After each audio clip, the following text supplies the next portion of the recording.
수요 기도에 오신 여러분들 주님의 이름으로 환영하고 축복합니다. 우리 앞뒤 좌우에 계신 분들과 함께 이렇게 인사하실까요? 샬롬, 샬롬.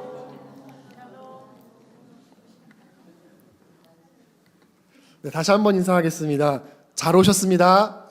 잘 오셨습니다. 네, 오늘 많이 추우셨죠? 네, 많이 추웠습니다. 이 차가운 바람을 뚫고 추운 날씨를 뚫고 이렇게 예배의 자리를 찾은 여러분의 열정에 우리 주님께서 오늘 말씀을 통해서 은혜와 평강으로 더해 주시리라 믿습니다. 네, 오늘날 우리는 풍요로운 시대를 살아가고 있습니다.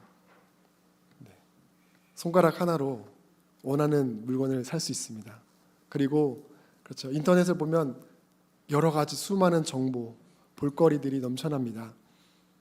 그리고 이제는 우리가 이 나라에만 국한되어 사는 것이 아니라 전 세계를 다니면서 많은 문화를 경험하면서 살아가고 있습니다.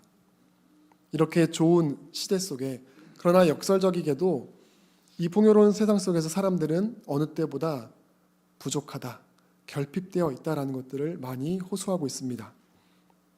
많은 것들을 누리지만, 많은 것들로, 좋은 것들로 우리를 채우지만 그 속에 공허함이 있습니다. 남들과 비교하면서 우리는 박탈감을 느끼기도 하고요. 근본적으로는 우리 해결되지 않는 이 영혼의 갈증을 느끼고 있습니다. 오늘 본문에는 우리와 같은 사람이 등장합니다. 아니, 우리보다 어쩌면 더 처절한 결핍 속에 살아간 사람입니다. 성전에서 가장 아름답다라는 미문 앞에 앉아 있었지만 정작 그 본인의 인생은 전혀 아름답지 않은 사람입니다. 그 사람이 오늘 성전에 들어가던 예수님의 제자 베드로를 만나고 그 인생이 완전히 변화되었습니다. 베드로가 자기에게 있었던 것, 자신을 가득 채운 것을 그 사람에게 전했을 때 그는 자신이 구걸하던 것 이상으로 그 삶의 근원적인 문제가 해결되는 것을 경험하게 되었습니다. 사랑하는 성도 여러분, 오늘 저는 여러분에게 이런 질문을 던지고 싶습니다. 오늘 우리는 우리 안에 무엇을 가지고 있습니까? 오늘 전해지는 말씀을 통해서 베드로와 동일하게 우리 안에 채워진 것이 무엇인가 발견하고 또 그것을 통해서 결핍된 이 시대 속에 그리고 이웃에게 우리를 통해 채워짐의 역사가 일어나는 것을 우리 모두가 경험하는 그런 은혜가 있기를 주님의 이름으로 축원합니다.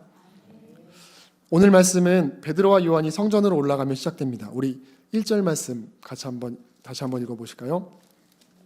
오후 3시에 기도 시간이 되어서 베드로와 요한이 성전으로 올라가는데, 개역개정 성경에는 제9시라고 되어 있었죠. 이제 우리의 시간의 개념으로 보면 오후 3시입니다. 기도 시간입니다. 성전으로 올라가다가 미문이라는 이름의 문 앞에서 구걸하는 한 사람을 만납니다.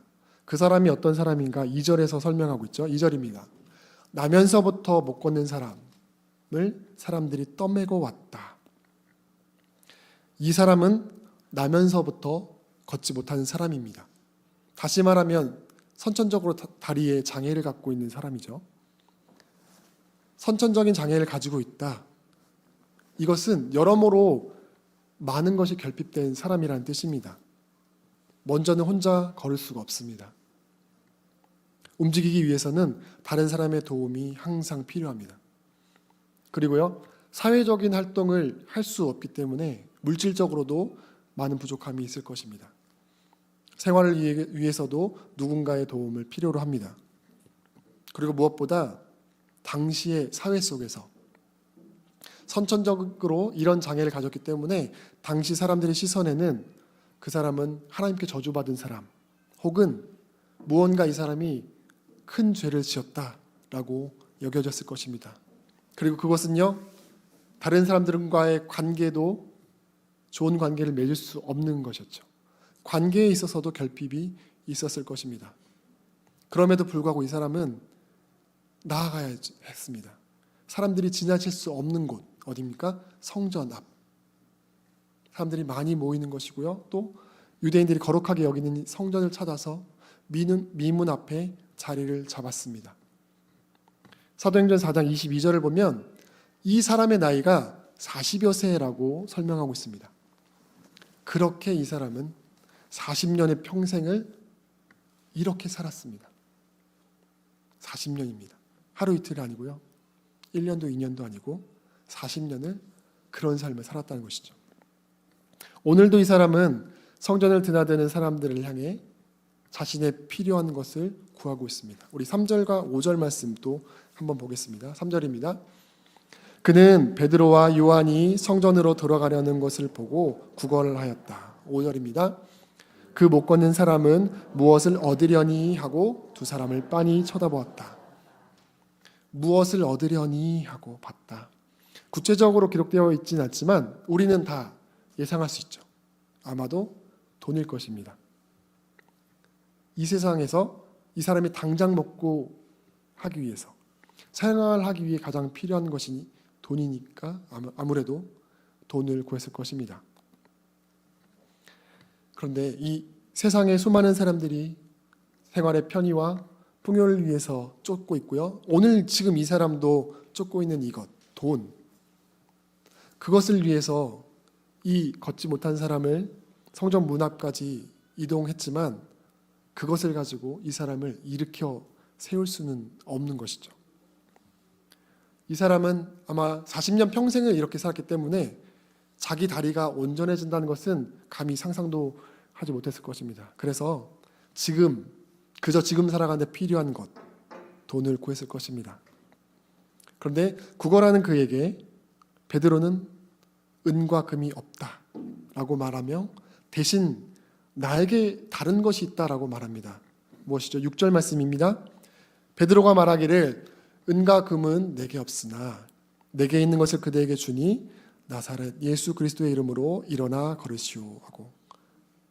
우리 한 목소리로 다시 한번 읽을까요? 저만 읽지 말고 6절입니다. 다시 한번. 베드로가 말하기를 은과 금은 내게 없으나 내게 있는 것을 그대에게 주니 나사렛 예수 그리스도의 이름으로 일어나 걸으시오 하고. 아멘. 베드로는 아주 분명하게 말합니다. 은과 금은 내게 없으나 내게 있는 것을 그대에게 주니. 은과 금은 내게 없으나 내게 있는 것을 그대에게 준다. 베드로는요, 없는 것이 아니라 자신에게 있는 것을 말했습니다. 내가 이것들을 가지고 있지 않다, 없다라는 것이 베드로에게는 문제가 되지 않았습니다. 오히려 내가 무엇을 가지고 있는가를 분명히 알고 있었습니다. 베드로가 가진 것이 무엇입니까? 나사렛 예수 그리스도의 이름이었습니다. 이것은 단순히 누군가를 부르는 호칭이 아닙니다.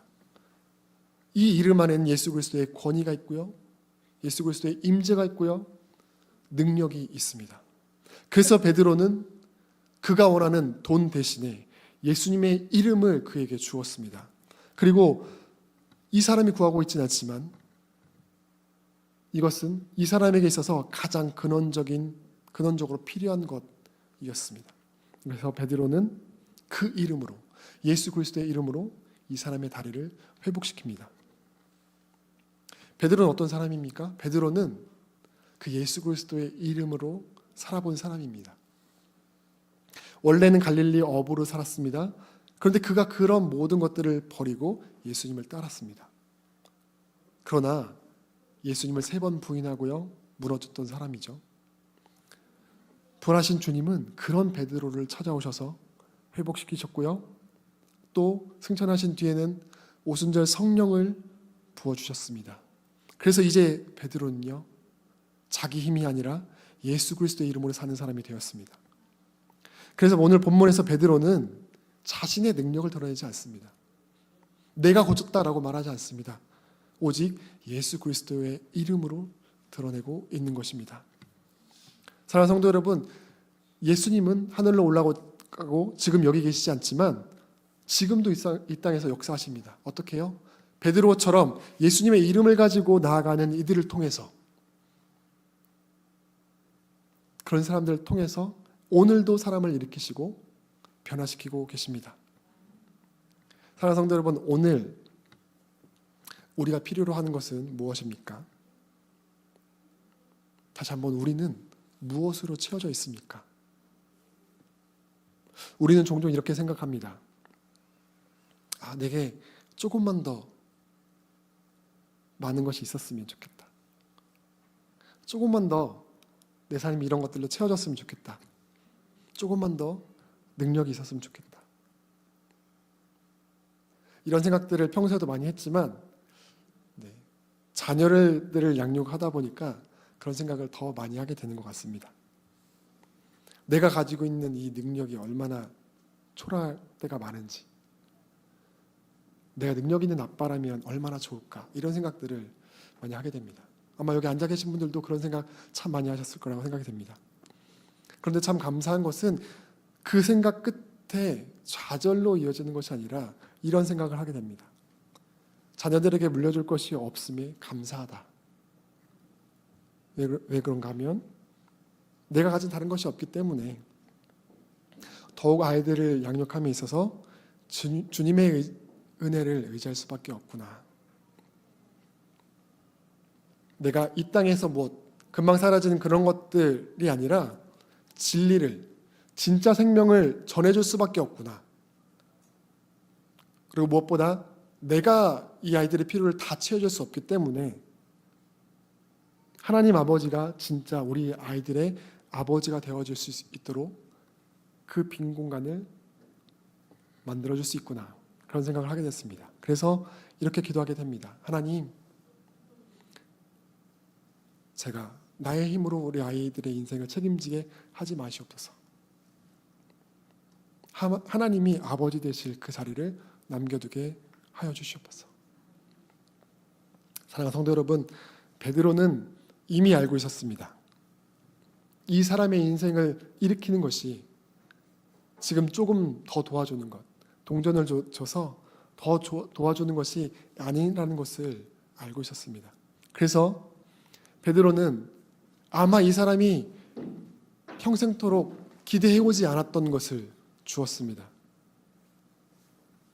대신 이 사람이 한 번도 기대해보지 못했던 것을 주었습니다. 바로 예수 그리스도의 이름입니다. 예수 그리스도의 이름. 내 안에 가득 차 있던 그 이름, 십자가, 부활, 능력, 사랑이 모두 담긴 그 이름을 베드로는 전했습니다. 그래서 그가 지금 바라는 것을 주지 않음에도 불구하고 결코 흔들리지 않았던 것이죠. 그리고 베드로가 자신에게 있는 그 예수 그리스도의 이름으로 그 능력을 전해주자 그 사람의 삶이 달라졌습니다. 7절과 8절 말씀입니다. 그의 오른손을 잡아 일으켰다. 그는 즉시 다리와 발목에 힘을 얻어서 벌떡 일어나서 걸었다. 그는 걷기도 하고 뛰기도 하며 하나님을 찬양하면서 그들과 함께 성전으로 들어갔다. 아멘. 태어나면서 못 걸었던 사람이, 사람의 능력으로는 치유할 수 없었던 사람이 예수 그리스도의 이름의 능력으로 걷게 되었습니다. 그리고 그것이 끝이 아니라 그 육신을 고쳐주는 것으로 끝나지 않고 그가 결국 하나님을 찬송하게 되었습니다. 사랑하는 성도 여러분, 예수로 가득한 삶은 변화가 일어납니다. 나만 변화가 일어난 것이 아니라 나를 통해 그 이름이 선포될 때 주변에도 변화가 일어난 것입니다. 평생을 구걸하던 그 사람에게, 그저 사람들에게 한 입, 두 입의 동전을 받으며 살아갔던 그 사람에게 새로운 소망을 품게 되었던 것이죠. 다른 어떤 것보다 근원적인 존재, 창조주 하나님, 전능자 하나님 아버지를 바라보며 찬양하는 존재가 되었습니다. 사랑하는 성도 여러분, 우리는 성도입니다. 우리는 그리스도인입니다. 그리스도인은 예수님으로 채워진 사람입니다. 그래서 갈라디아서 2장 20절에 우리에게 이렇게 전하고 있습니다. 나는 그리스도와 함께 십자가에 못 박혔습니다. 이제 살고 있는 것은 내가 아닙니다. 그리스도께서 내 안에서 살고 계십니다. 내가 지금 육신 안에서 살고 있는 삶은 나를 사랑하셔서 나를 위하여 자기 몸을 내어주신 하나님의 아들을 믿는 믿음 안에서 살아가는 것입니다. 다시 한번 고백하겠습니다. 나는 그리스도와 함께 십자가에 못 박혔습니다. 이제 살고 있는 것은 내가 아닙니다. 그리스도께서 내 안에서 살고 계십니다. 내가 지금 육신 안에서 살고 있는 삶은 나를 사랑하셔서 나를 위하여 자기 몸을 내어주신 하나님의 아들을 믿는 믿음 안에서 살아가는 것입니다. 아멘. 사랑하는 성도 여러분, 우리가 예수님을 믿는 그 순간 우리는 예수님과 연합되었습니다. 예수님의 죽으심과 함께 우리는 죽고 예수님의 부활하심으로 함께 생명을 얻었습니다. 또한 교회는 어떻습니까? 교회는 예수님을 믿는 사람들이 모인 공동체입니다. 교회의 힘은 우리가 얼마나 많은 은과 금을 가졌느냐에 달려있지 않습니다. 교회가 얼마나 머리 대신 예수 그리스도로 가득 채워져 있나, 복음이 얼마나 온전히 선포되고 있는가, 주님의 그 이름의 능력이 교회, 우리 삶 속에서 얼마나 역사하는가에 교회의 힘이 달려 있습니다. 그래서 교회가 예수님을 잃으면 아무리 많이 가져도 가난합니다. 예수님으로 가득하면 아무것도 없어도 부유합니다. 사랑하는 성도 여러분, 우리 선교제일교회의 비전이 무엇입니까? 사랑과 섬김으로 하나 되는 거룩한 사명 공동체, 그리고 또 영혼 구원하여 제자 삼는 교회입니다. 이 비전, 이 사명을 감당하는데 가장 필요한 것은요, 물질도 아니고 사람도 아닙니다. 바로 우리의 머리 대신 예수 그리스도이십니다. 말씀을 마무리하겠습니다. 오늘 본문의 말씀은 걷지 못했던 사람이 걷게 되는 그런 이야기가 아닙니다.